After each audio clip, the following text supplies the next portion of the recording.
고요한 새벽, 창문 틈으로 비집고 들어오는 희미한 달빛이 정적을 깨지 않게 침실 바닥을 조용히 비추고 있었습니다.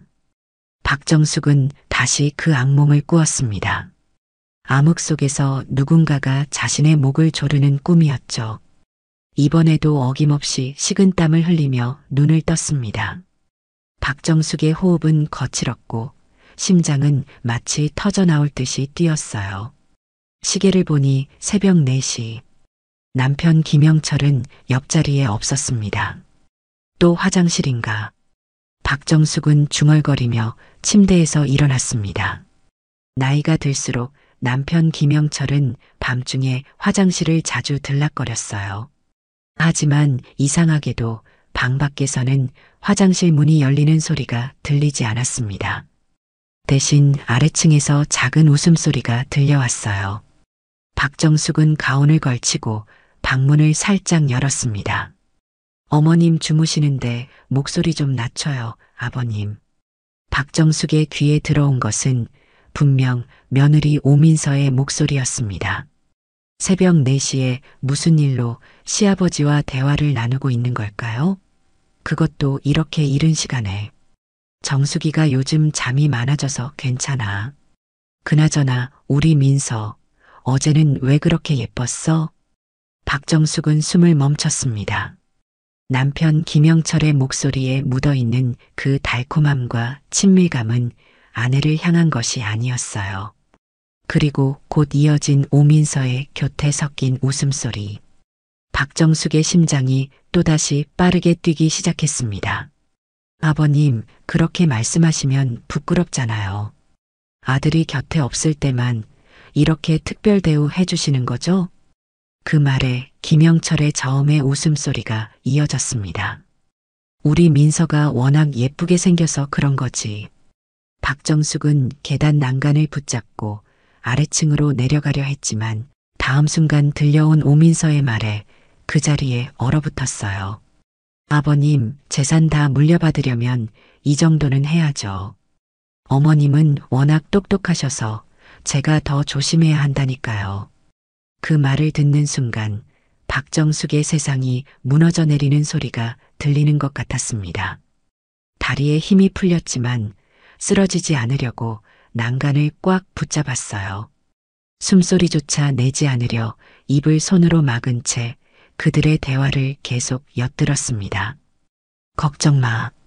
정숙이는 평생 가게 일만 했지. 이런 건 눈치 못 채. 그리고 나이도 있고 요즘 건강도 안 좋아하니 조만간 가게랑 재산 정리해야 한다고 설득할 거야. 박정숙은 가슴이 조여오는 듯한 통증을 느꼈습니다. 40년을 함께 산 남편이 그리고 친딸처럼 여겼던 며느리가 자신의 등 뒤에서 이런 말을 나누고 있다니요. 그것도 자신의 재산을 노리고. 고통스러운 표정으로 천천히 방으로 돌아온 박정숙은 침대에 앉아 멍하니 어둠 속을 바라보았습니다. 창밖으로 희미하게 보이는 새벽빛처럼 그녀의 마음속에도 어떤 빛이 서서히 떠오르고 있었어요. 그것은 분노의 불꽃이었습니다. 그래, 나를 그렇게 만만하게 보는구나. 박정숙의 입가에 쓴웃음이 번졌습니다. 평생을 가족을 위해 헌신했던 시간들, 새벽부터 밤늦게까지 가게를 지키며 일궈온 세월들이 주마등처럼 스쳐 지나갔어요. 그리고 그 모든 것을 등지고 남편과 며느리가 자신을 배신한 현실이 가슴을 후벼 팠습니다. 그래, 내가 그냥 넘어갈 것 같아? 박정숙의 눈에서 결의가 빛났습니다. 38살에 아무것도 없이 시작해 평생을 바쳐 일군 정숙당과 수십억 대의 재산을 노리는 두 사람에게 그녀는 가만히 당하고만 있지 않겠다고 다짐했어요. 하지만 서둘러서는 안 됐습니다. 증거를 모아야 했고 무엇보다 냉정하게 판단해야 했죠. 가만히 있으라고. 절대 티내지 말고. 박정숙은 자신에게 속삭였습니다. 그리고 마치 아무 일도 없었던 것처럼 이불을 덮고 누웠지만 그녀의 마음속에서는 이미 복수의 씨앗이 싹트기 시작했습니다. 다음 날 아침 정숙당의 주방은 여느 때처럼 분주했습니다. 서울 근교에서 가장 유명한 한정식집 중 하나인 정숙당은 오전부터 예약 손님들로 꽉 차 있었어요. 박정숙은 평소와 같이 주방에서 요리사들에게 지시를 내리고 있었지만 마음은 여전히 어제 새벽에 들었던 대화에 묶여 있었습니다. 사장님, 이 배추김치간이 좀 싱거운 것 같은데 어떻게 할까요? 주방장의 물음에 박정숙은 순간 정신을 차렸습니다. 아, 소금 조금만 더 넣어서 버무려요. 오늘 특별 손님들 오시니까 신경 써서 준비해 주세요. 그때 주방 문이 열리며 오민서가 들어왔습니다. 39살의 오민서는 키가 크고 날씬한 몸매의 지적인 이미지를 가진 여성이었어요. 명문대 출신의 그녀는 항상 단정하고 우아한 모습으로 정숙당에서 홀 매니저 역할을 맡고 있었습니다. 어머님, 오늘 아침은 진지 드셨어요? 제가 아침부터 일이 많아서 챙겨드리지 못했네요. 오민서의 목소리는 걱정스러움으로 가득했지만 박정숙의 귀에는 이제 그 위선적인 톤이 너무나 또렷이 들렸습니다. 어제까지만 해도 이 다정한 목소리를 듣고 진심으로 감동했던 자신이 우스웠어요. 괜찮아, 민서야. 내가 일어나자마자 간단히 먹었어. 박정숙은 평소와 다름없는 미소를 지으며 대답했습니다. 내색하지 않는 것이 중요했어요. 그녀는 오민서의 얼굴을 유심히 관찰했습니다. 오민서의 화장 아래로 미세하게 보이는 피로한 기색. 그것은 분명 어젯밤의 흔적이겠죠. 어머님, 요즘 너무 무리하시는 것 아니에요? 얼굴색이 안 좋아 보여요. 건강검진도 한참 안 받으셨잖아요. 오민서의 눈에 담긴 걱정을 보며 박정숙은 속으로 쓴웃음을 지었습니다. 이제 그녀의 눈에는 오민서의 모든 행동이 가식으로 보였어요. 그 걱정의 진짜 목적이 무엇인지 이제는 너무나 분명했습니다. 그래, 나이 들수록 건강이 최고니까. 다음 주에 병원 한번 가볼게. 박정숙은 담담하게 대답했습니다. 오민서가 안도의 미소를 지었을 때 박정숙은 그 미소의 이유를 직감적으로 알 수 있었어요. 건강검진에서 뭔가 문제가 나오길 바라는 마음이겠죠. 그날 저녁 정숙당의 영업이 끝난 후 가족들은 함께 저녁 식사를 했습니다. 테이블에는 정숙당의 대표 요리들이 놓여 있었고 아들 김지훈도 사무실 일을 마치고 합류했어요. 40살의 김지훈은 어머니를 닮아 온화한 성격이었지만 아버지 김영철처럼 큰 야망이나 추진력은 없었습니다.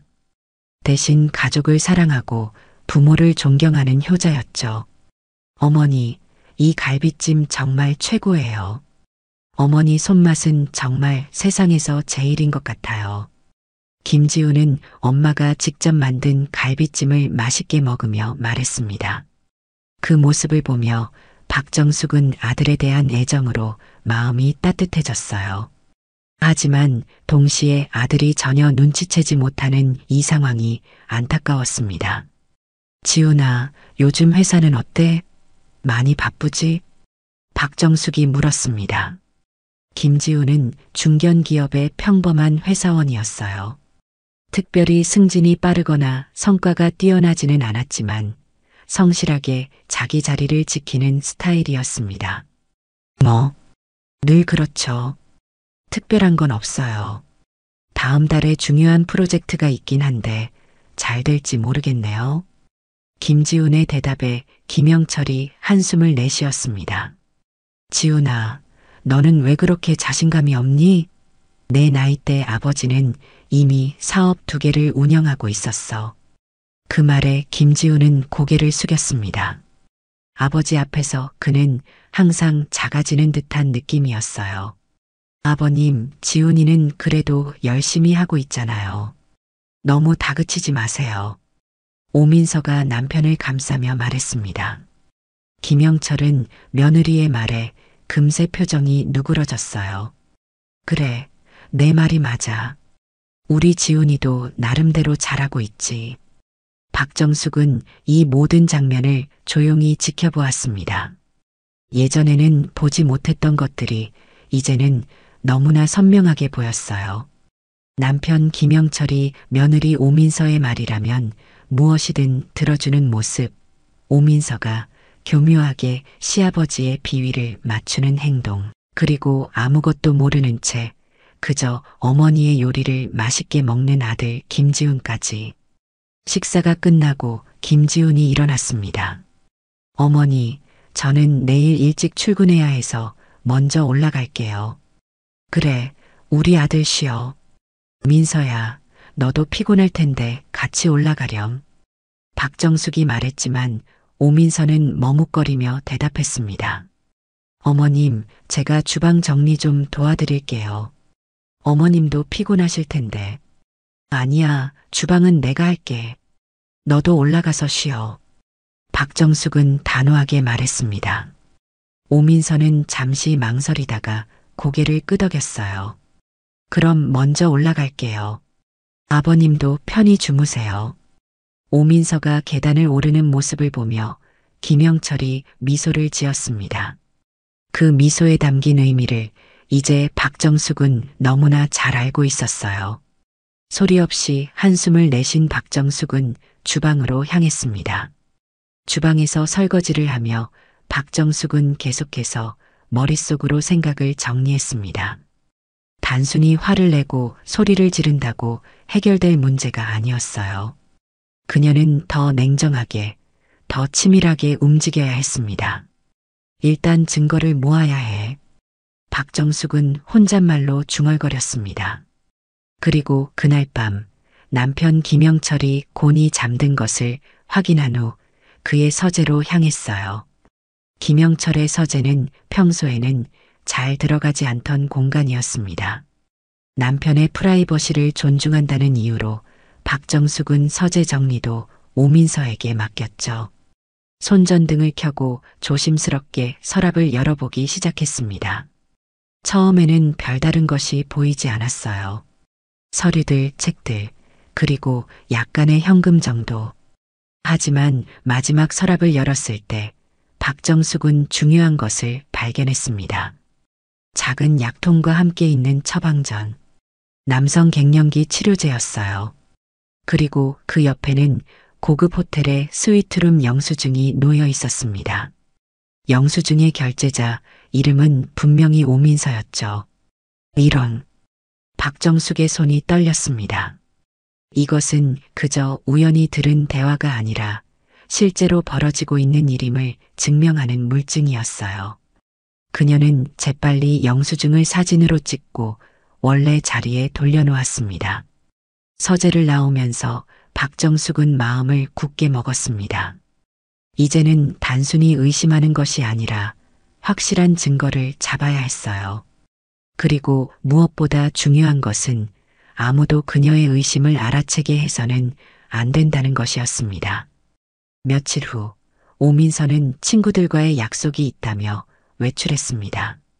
평소에는 아무렇지 않게 지나쳤을 이 말이 이제는 박정숙의 귀에 다르게 들렸어요.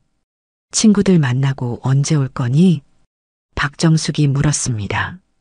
오민서는 자연스럽게 대답했어요. 아마 늦을 것 같아요. 어머님은 걱정 마시고 먼저 주무세요. 그리고 그날 저녁 김영철도 골프 친구들과 저녁 약속이 있다며 집을 나갔습니다. 박정숙은 둘의 행동이 의심스러웠어요.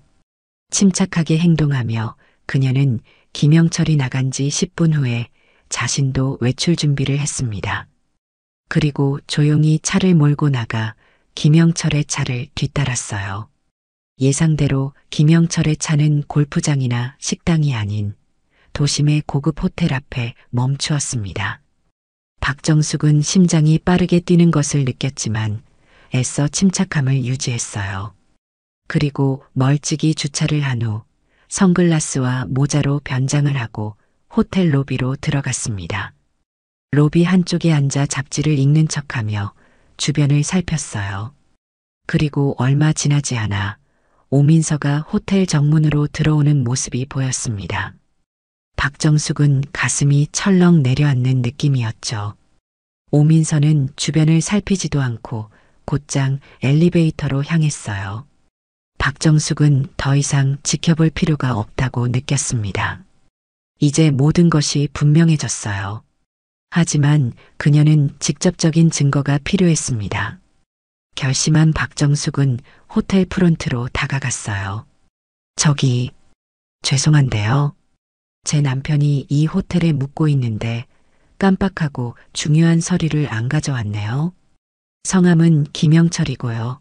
오늘 체크인 하셨을 거예요. 프론트 직원은 컴퓨터를 확인한 후 고개를 저었습니다. 죄송합니다만 그 성함으로 등록된 객실이 없습니다. 박정숙은 잠시 생각한 후 다시 말했어요. 아, 제 실수였네요.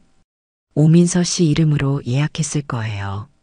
직원이 다시 확인하더니 미소를 지었습니다. 네, 오민서님 맞습니다. 710호실이십니다. 연락드려 드릴까요? 아니요, 깜짝 선물로 가져다 주려고요. 감사합니다. 박정숙은 천천히 호텔을 빠져나왔습니다. 그녀의 눈에는 눈물이 고였지만 그것은 슬픔의 눈물이 아니었어요. 분노와 결의에 찬 눈물이었습니다. 이제 됐어. 차에 타고 집으로 돌아가는 길, 박정숙은 마음을 다잡았습니다. 이제 그녀에게 필요한 것은 냉정함과 계획이었어요. 단순히 화를 내고 소란을 피우는 것이 아니라 완벽한 복수를 위한 준비가 필요했습니다. 집에 돌아온 박정숙은 평소와 같이 행동했습니다. TV를 보다가 일찍 잠자리에 들었어요. 하지만 그녀의 머릿속은 끊임없이 계획을 세우고 있었습니다. 그리고 그날 밤 박정숙은 중요한 결심을 했어요. 아직은 아무에게도 말하지 말자. 모든 증거를 확실히 모아야 해. 그렇게 박정숙의 침묵 속 전쟁이 시작되었습니다. 다음 날 아침 박정숙은 평소보다 일찍 일어나 정숙당으로 향했습니다. 가게에 도착하자 그녀는 가장 신뢰하는 직원인 이명자를 불렀어요. 이명자는 정숙당이 문을 연 이래로 25년 동안 함께 일해온 박정숙의 오른팔이었습니다. 이명자 씨, 잠깐 시간 있어요? 네, 사장님. 무슨 일 있으세요? 박정숙은 명자를 자신의 사무실로 데려갔습니다. 문을 닫고 그녀는 진지한 표정으로 말했어요. 명자 씨, 당신은 내가 가장 믿는 사람이에요. 지금부터 하는 말은 절대 비밀로 해주세요.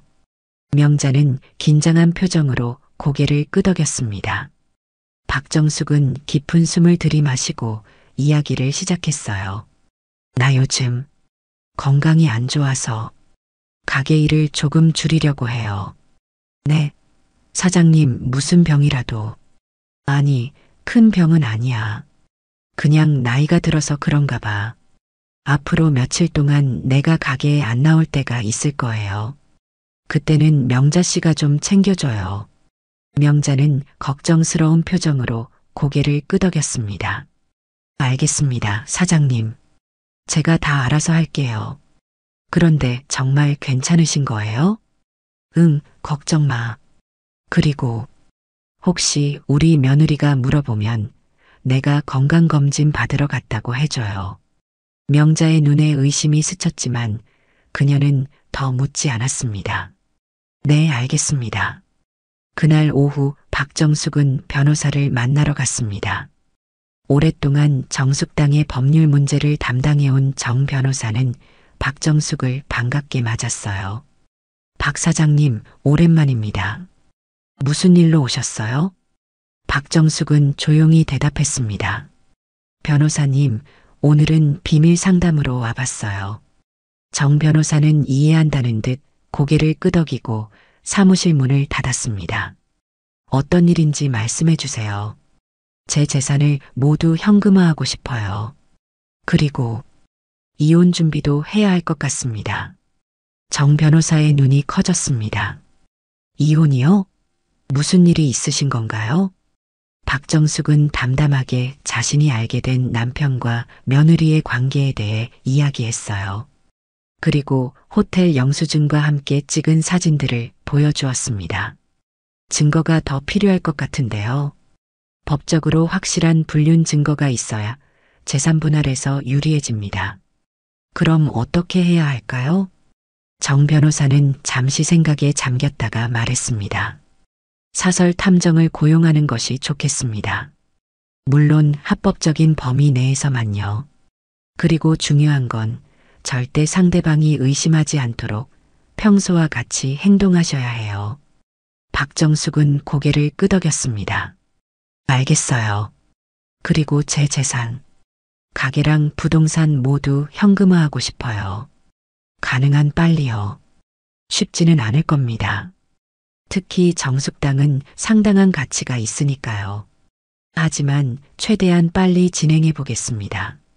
그런데 아드님은 어떻게 생각하세요? 박정숙의 표정이 어두워졌습니다. 아들에게는 아직 말하지 않았어요. 어떻게 말해야 할지 모르겠어요. 정 변호사는 동정어린 눈으로 박정숙을 바라보았습니다. 충격이 클 텐데 증거를 확실히 모은 후에 얘기하는 게 좋을 것 같네요. 네, 그럴게요. 모든 준비가 끝나면 지훈이에게 사실을 알려야겠죠.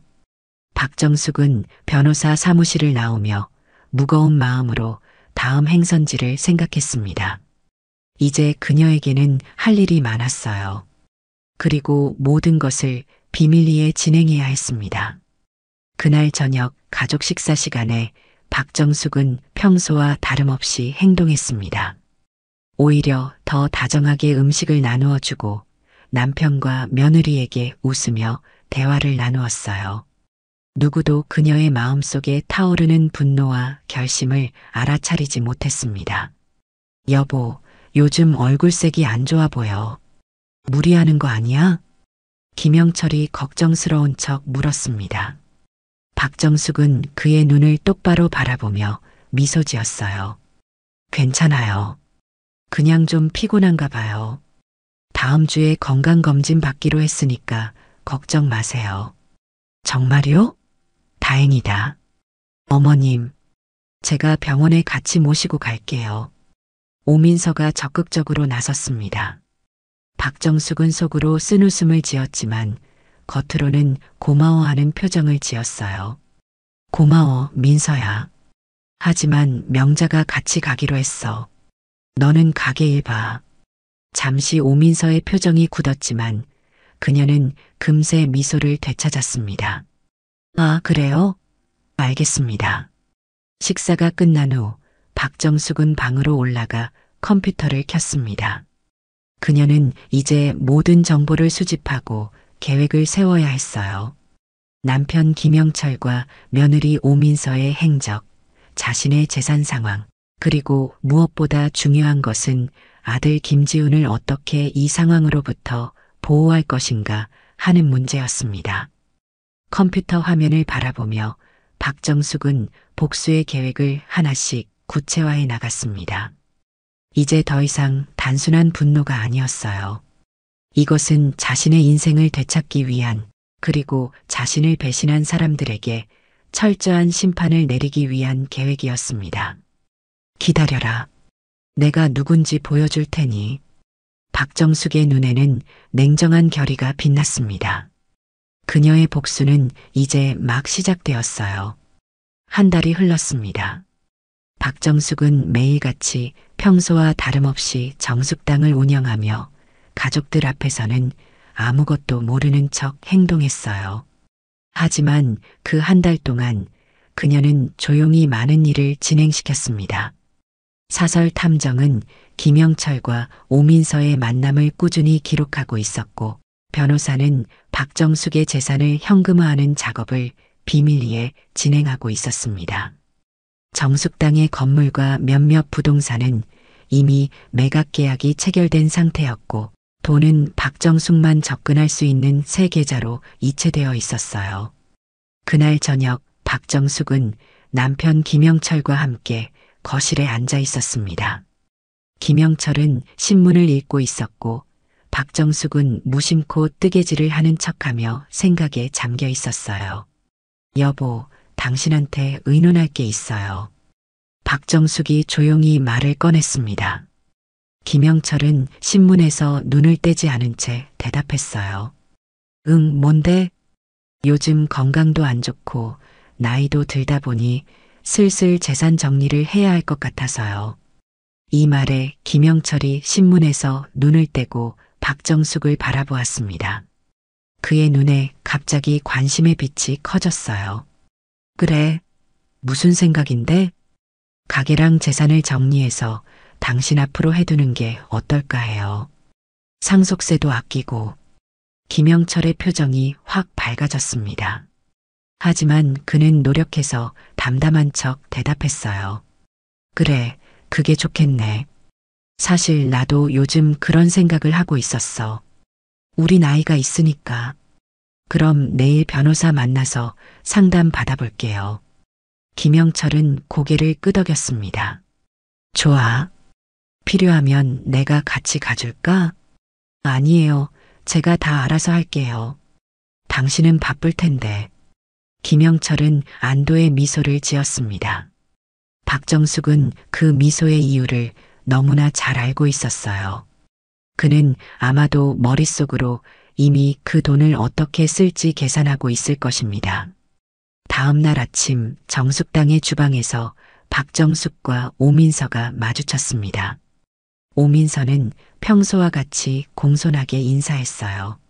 어머님, 오늘도 일찍 나오셨네요. 응, 오늘 중요한 일이 있어서. 민서야, 잠깐 얘기 좀 할까? 오민서는 약간 긴장한 듯 했지만 고개를 끄덕였습니다. 네, 어머님. 두 사람은 박정숙의 사무실로 자리를 옮겼습니다. 박정숙은 문을 닫고 오민서를 바라보았어요. 민서야, 사실은 내가 요즘 건강이 안 좋아서 가게 일을 정리하려고 해. 오민서의 눈이 커졌습니다. 네, 어떻게 안 좋으신데요? 큰 병은 아니지만 나이가 드니까 이것저것 안 좋더라고. 그래서 재산 정리도 할 생각이야. 오민서는 눈을 깜빡이며 대답했습니다. 그러시군요. 많이 피로하셨나 봐요. 응, 그래서 말인데. 내가 지훈이랑 의논해서 앞으로 가게를 어떻게 할지 생각해봐. 내가 모든 재산을 정리하고 아버님 앞으로 할 생각이거든. 이 말에 오민서의 표정이 순간 환해졌다가 재빨리 걱정스러운 표정으로 바뀌었습니다. 어머님, 그런 결정은 너무 성급하신 것 아닐까요? 건강만 회복되시면. 아니야, 이미 결정했어. 변호사도 만나고 진행 중이야. 어차피 다 너희 것이 될 텐데 미리 정리해두는 게 좋을 것 같아서. 오민서는 말을 고르듯 잠시 침묵했다가 대답했습니다. 어머님 생각이 그러시다면 저희도 열심히 할게요. 정숙당을 위해서. 그래, 믿을게. 그런데 한 가지만 부탁할게. 아직 지훈이한테는 말하지 마. 내가 직접 얘기할 거니까. 네, 알겠습니다. 오민서가 사무실을 나간 후 박정숙은 깊은 한숨을 내쉬었습니다. 그녀는 방금 자신이 한 연기가 완벽했음을 알고 있었어요. 오민서의 눈에 스친 탐욕의 빛, 그리고 그것을 감추려는 안간힘까지 모두 포착했습니다. 됐어. 박정숙은 중얼거렸습니다. 이제 그들은 확실히 덫에 발을 들였어요. 곧 모든 것이 준비될 것이고 그때 그녀는 치명적인 한 방을 날릴 준비가 되어 있었습니다. 그날 저녁 박정숙이 예상했던 대로 김영철과 오민서는 서로 통화를 했습니다. 박정숙은 우연히 김영철의 전화 내용을 엿들을 수 있었어요. 그래, 정숙이가 오늘 내게도 얘기했다고? 응, 다 우리 계획대로 되고 있어. 이제 곧. 박정숙은 더 이상 듣지 않고 조용히 자리를 떠났습니다. 그녀의 마음은 이미 차갑게 식어 있었어요. 이제 남은 것은 마지막 카드를 준비하는 일뿐이었습니다. 일주일 후 오민서는 갑작스럽게 온 가족을 모아 중요한 발표를 했습니다. 저녁 식사 자리에서 그녀는 행복한 미소를 지으며 말했어요. 모두에게 기쁜 소식이 있어요. 제가 임신했어요. 모두의 표정이 환해졌습니다. 김지우는 놀라움과 기쁨으로 아내를 끌어안았고 김영철도 얼굴에 미소를 띄었어요. 하지만 그의 눈에는 다른 감정이 스쳐 지나갔습니다. 놀라움? 불안함? 박정숙은 그 표정을 놓치지 않았습니다. 정말? 민서야, 축하한다. 드디어 우리 집에 손주가 생기는구나. 박정숙은 진심으로 기뻐하는 척 환하게 웃었습니다. 하지만 그녀의 마음속은 의심으로 가득했어요. 오민서의 임신 발표는 너무 갑작스러웠습니다. 특히 재산 문제가 거론되는 시점에서요. 식사가 끝난 후 박정숙은 방으로 올라가 노트북을 열었습니다. 그녀는 의학 정보를 검색하기 시작했어요. 그리고 무엇보다 남편 김영철의 의료 기록을 확인해야 했습니다. 사실 박정숙은 이미 김영철의 병원 기록에 접근할 방법을 알고 있었어요. 몇 년 전 김영철이 건강검진을 받을 때 박정숙이 모든 서류를 대신 작성해 주었고 그때 인터넷 병원 기록 시스템의 아이디와 비밀번호를 메모해 두었던 것입니다. 노트북 화면을 들여다보며 박정숙은 충격적인 사실을 발견했습니다. 15년 전 김영철은 비밀리에 정관 수술을 받았던 것이었어요. 그리고 몇 년 전에는 그 수술을 복원하려 했으나 실패했다는 기록도 있었습니다. 의사의 소견에 따르면 김영철은 영구적인 불임 상태였어요. 이런. 박정숙은 화면을 보며 충격에 빠졌습니다. 그것은 단순한 불륜이 아니었어요. 오민서의 뱃속에 있는 아이는 분명히 다른 남자의 아이였습니다. 그리고 그녀는 그것을 알면서도 김영철과 김지훈을 속이고 있었던 거죠. 이제 모든 게 명확해졌네. 박정숙은 차갑게 웃었습니다. 이제 그녀에게는 더 강력한 무기가 생긴 셈이었어요. 하지만 아직 행동할 때가 아니었습니다. 모든 것이 완벽하게 준비될 때까지 기다려야 했어요. 그날 밤 박정숙은 오랜만에 편안한 잠을 잤습니다. 그녀의 마음속에는 이제 두려움도 고통도 없었어요. 오직 차가운 결의만이 남아 있었습니다. 그리고 그 결의는 곧 현실이 될 예정이었어요. 몇 주가 더 지났습니다. 오민서의 임신 소식은 가족 내에서 큰 기쁨이 되었어요. 김지우는 예비 아빠로서 들떠 있었고 김영철도 겉으로는 기쁜 척했습니다. 하지만 박정숙은 때때로 그의 눈에 스치는 불안감을 놓치지 않았어요. 한편 박정숙의 계획은 착실히 진행되고 있었습니다.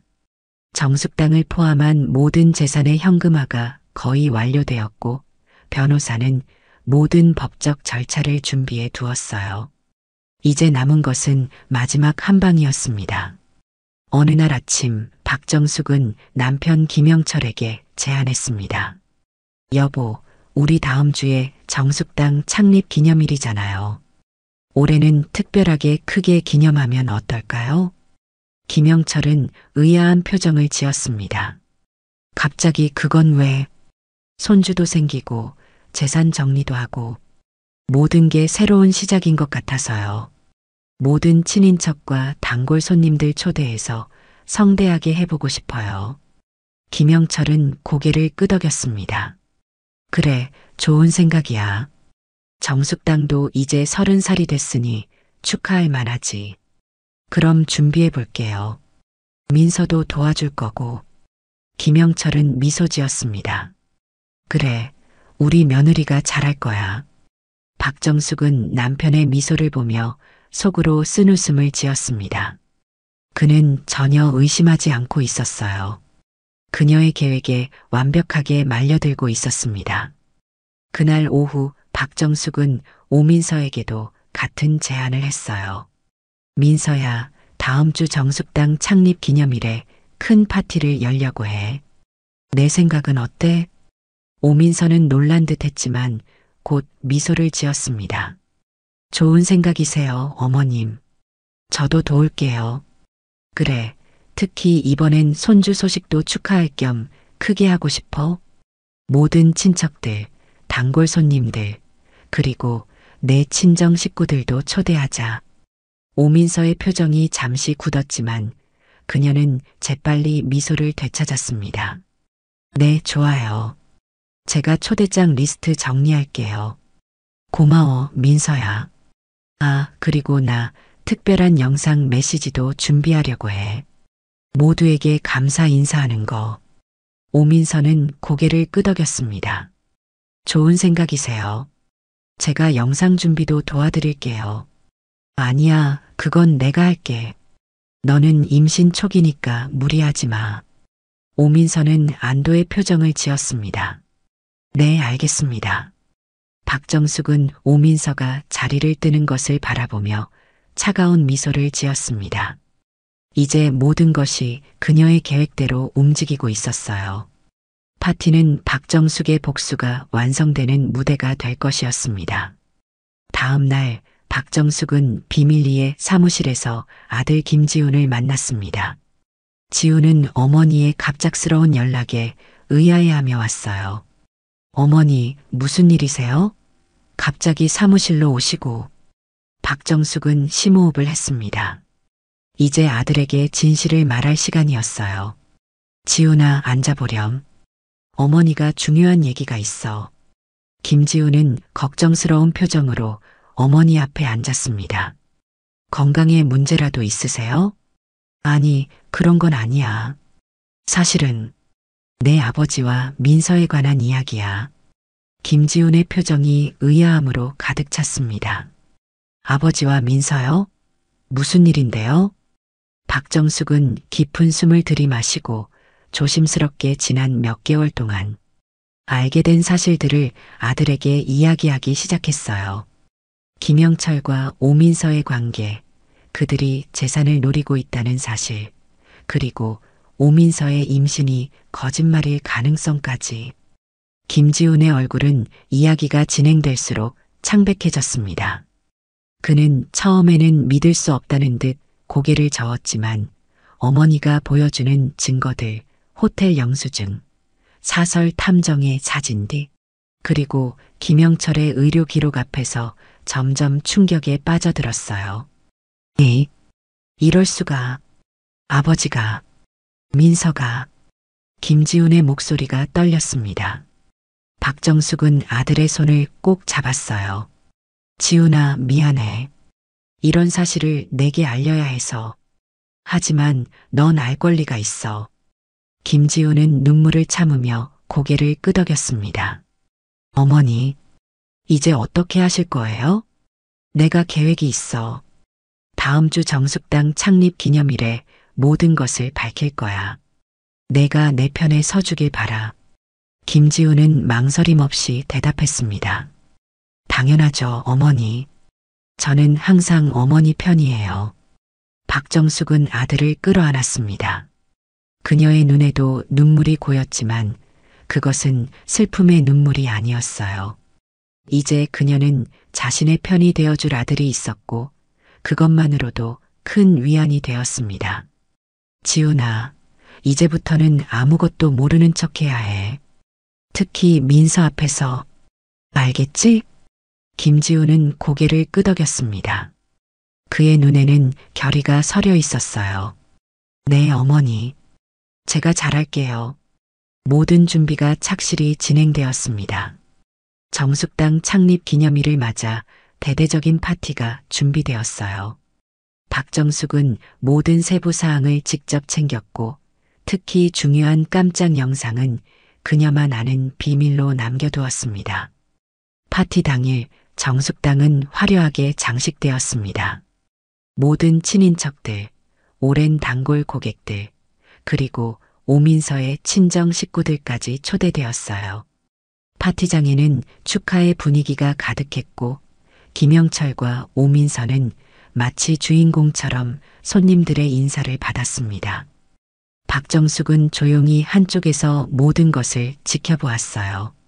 그녀는 단정하게 차려입었고 평소와 다름없는 온화한 미소를 짓고 있었습니다. 하지만 그 미소 뒤에는 강철 같은 결의가 숨겨져 있었어요. 어머니, 이제 곧 축사 시간이에요. 김지훈이 다가와 작은 목소리로 말했습니다.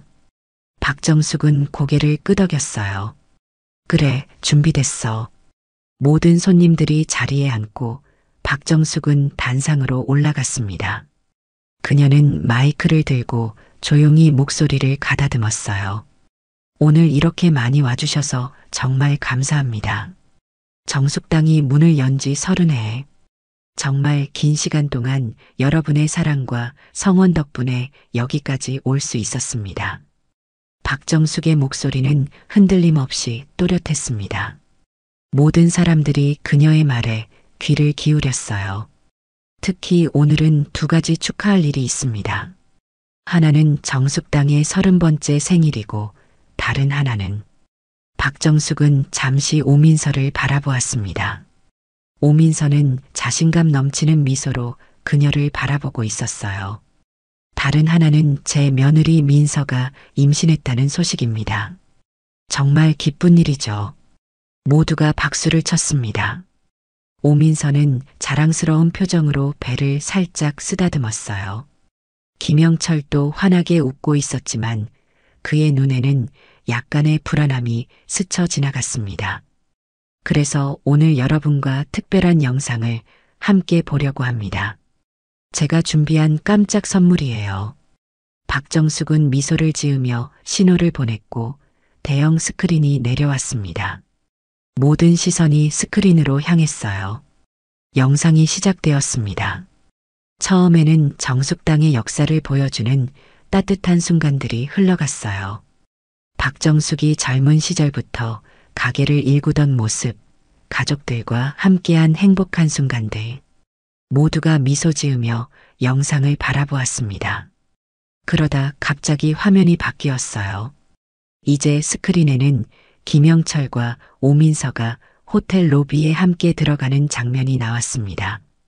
그리고 다음 장면은 둘이 차 안에서 나누는 대화를 녹음한 파일이 자막과 함께 재생되었어요. 아버님, 재산 다 물려받으려면 이 정도는 해야죠. 어머님은 워낙 똑똑하셔서 제가 더 조심해야 한다니까요. 걱정 마. 정숙이는 평생 가게 일만 했지. 이런 건 눈치 못 채.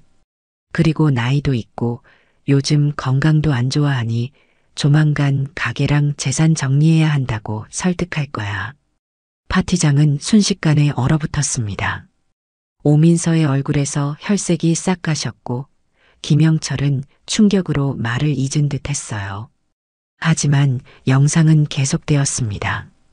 다음 장면은 김영철의 의료 기록이었습니다. 화면에는 크게 불임 상태 마이너스 정관 수술 후 복원 실패라는 문구가 뜨고 의사의 소견이 자세히 나와 있었어요. 파티장에는 충격의 한숨과 수군거림이 가득했습니다. 오민서는 의자에서 일어나려다 다시 주저앉았고 김영철은 얼굴이 창백해진 채 아무 말도 하지 못했어요. 영상이 끝나고 박정숙은 다시 마이크를 들었습니다. 그녀의 목소리는 이제 차갑고 단호했어요.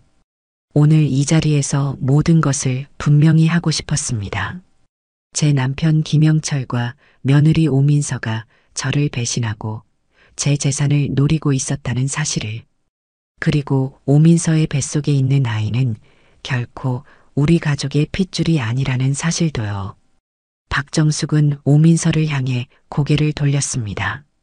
민서야, 이제 말해볼래? 내 뱃속의 아이는 누구의 씨앗이니? 오민서는 말을 잇지 못했습니다. 그녀의 눈에서는 눈물이 흘러내렸지만 그것이 진심 어린 눈물인지는 아무도 알 수 없었어요. 그녀의 친정 식구들은 충격과 당혹감으로 자리에서 일어섰습니다. 저는 지난 30년간 이 가게를 일구며 가족을 위해 헌신했습니다. 하지만 제가 가장 믿었던 남편과 며느리가 저를 배신했죠. 그래서 오늘 여러분 앞에서 선언합니다. 박정숙은 손짓을 하자 그녀의 변호사가 서류를 들고 나왔습니다. 저는 이미 정숙당을 포함한 모든 재산을 처분했습니다. 그리고 이혼 소송과 함께 위자료 청구도 제기했어요. 김영철 씨, 이것은 이혼 서류입니다. 서명하시죠. 김영철은 충격에 빠진 채 서류를 바라보았습니다. 그의 얼굴은 분노와 당혹감으로 일그러졌어요. 정수가, 이게 무슨 짓이야? 내가 미쳤어? 미친 건 당신이에요. 25살 어린 나이에 만나 40년을 함께 살았는데 이제 와서 며느리와 불륜을 저지르고 그것도 모자라 내 재산까지 노리다니. 박정숙의 목소리는 떨리지 않았습니다. 그녀의 눈에는 확고한 결의가 빛났어요. 이제 모든 게 끝났어요. 당신에게 줄 것은 아무것도 없어요. 김영철은 자리에서 벌떡 일어나 소리쳤습니다. 이 여자가 미쳤어. 날 모욕하다니. 하지만 주변의 시선들은 차갑기만 했습니다. 모두가 방금 본 영상의 충격에서 벗어나지 못한 상태였어요. 오민서는 얼굴을 가린 채 울고 있었고 그녀의 친정 식구들은 실망과 분노의 표정으로 그녀를 바라보고 있었습니다. 지훈아, 가자. 박정숙은 아들을 불렀습니다. 김지훈은 단호한 표정으로 어머니의 곁으로 다가왔어요. 그는 아버지와 아내를 마지막으로 한번 바라본 후 고개를 돌렸습니다. 어머니, 가시죠. 두 사람은 변호사와 함께 파티장을 빠져나갔습니다. 뒤에는 아수라장이 된 파티장과 무너진 김영철과 오민서의 세계가 남겨졌어요. 차에 올라타면서 박정숙은 깊은 한숨을 내쉬었습니다. 그것은 해방감과 후련함이 섞인 한숨이었어요. 그녀는 드디어 자신을 배신한 사람들에게 응징을 완료했고 이제는 그들의 거짓과 탐욕으로부터 자유로워진 것입니다. 어머니, 괜찮으세요? 김지훈이 걱정스럽게 물었습니다. 박정숙은 아들을 바라보며 미소 지었어요. 응, 괜찮아. 이제 정말 괜찮아. 차가 출발하면서 박정숙은 창밖으로 멀어지는 정숙당을 바라보았습니다. 그곳에는 그녀의 삶의 상당 부분이 녹아 있었지만 이제 그녀는 새로운 시작을 향해 나아가고 있었어요. 더 이상 누군가의 아내도 누군가의 어머니도 아닌 오직 박정숙으로서의 삶이 그녀를 기다리고 있었습니다.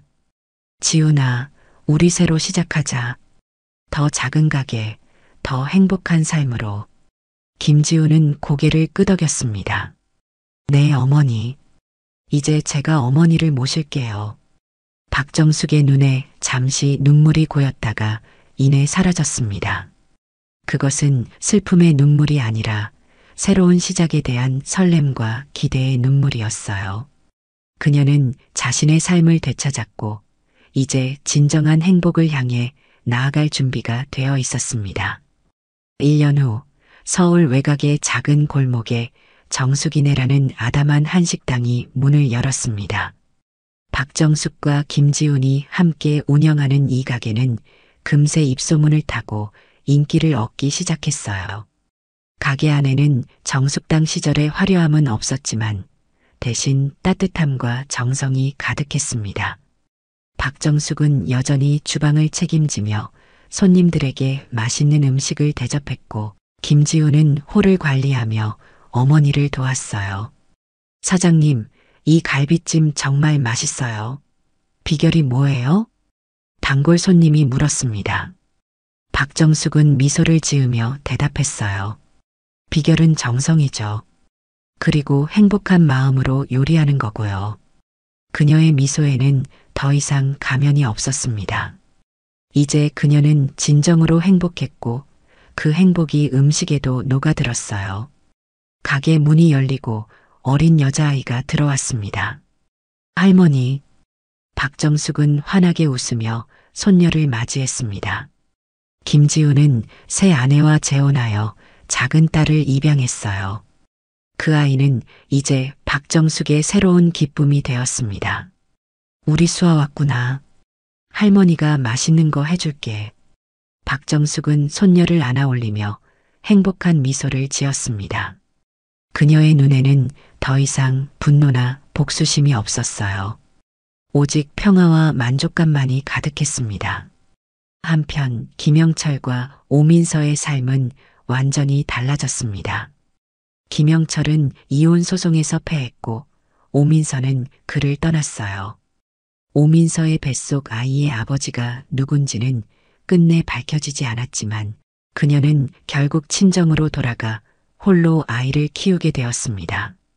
김영철은 모든 것을 잃고 초라한 원룸에서 혼자 살게 되었어요. 가끔 그는 정숙이네 앞을 지나가며 창문 너머로 행복하게 웃고 있는 전 아내의 모습을 바라보곤 했습니다.